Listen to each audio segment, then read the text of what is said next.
দেবো। তো এটা শোনার পর আমার কেন জানি এত কষ্ট লাগলো যে আল্লাহ কি বলে, এতদিন তো যাই হোক সে আমার হাজব্যান্ড, থাক না থাক, এখন তার সাথে আমার ডিভোর্স হয়ে যাবে, এটা আমি খুব কষ্ট লাগছিল। তো রাতটা যখন আমাকে ওই আননোন নাম্বারটা থেকে তার সাথে কথা বলছিলাম, কি করছো জিজ্ঞেস করলো, তো বললাম আজকে আমার মনটা খুব খারাপ। তো জিজ্ঞেস করলো যে কেন মন খারাপ, আমি বললাম এমন এমন আমার শাশুড়ি আসছিল, এসে উনি বললো যে আমার হাজব্যান্ডকে বলবে দেশে এসে আমাকে যাতে ডিভোর্স দিয়ে দেয়, সে তো আমার সাথে সংসার করতে চায় না বা আমাকে বিয়ে করার জন্য সে আসবেও না। তো আমার মন খারাপ শুনে সে আমাকে জিজ্ঞেস করলো তুমি কি তাকে ভালোবাসো?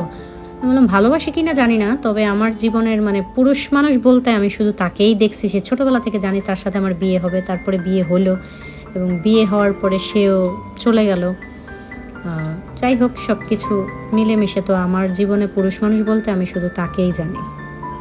তো আমি আর অন্য কোনো পুরুষ মানুষের কথা জীবনে ভাবি নাই, হয়তো বা ভালোও বেসে ফেলছি বিয়ে করার পরে, এত বছর দূরে থাকা সত্ত্বেও। এখন আমার খুব কষ্ট হবে যদি সে আমাকে ছেড়ে দেয়।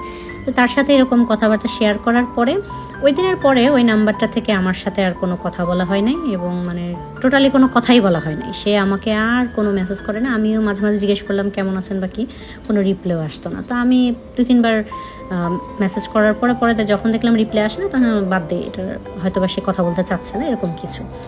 তো 1 মাস পরে আমি প্রায় 1 মাস আমার ডিভোর্স হয়ে যাবে সেই টেনশনে আমি পড়াশোনা ছেড়ে দিছি, খাওয়া দাওয়া ছেড়ে দিছি, আমি দুঃখে কষ্টে কান্না করতে করতে আমার জীবন শেষ।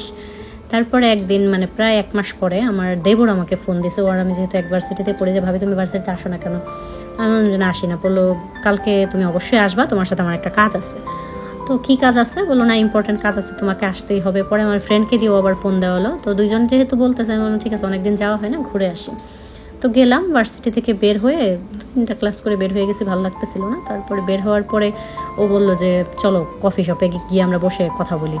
তো ওখানে আমি গিয়ে যখন বসলাম, ওরা বললো আসতেছি বলে ওরা দুজন চলে গেল। ওরা দুজন চলে যাওয়ার 5-7 মিনিটের মাথায় আমি দেখলাম আমার হাজব্যান্ড আসছে।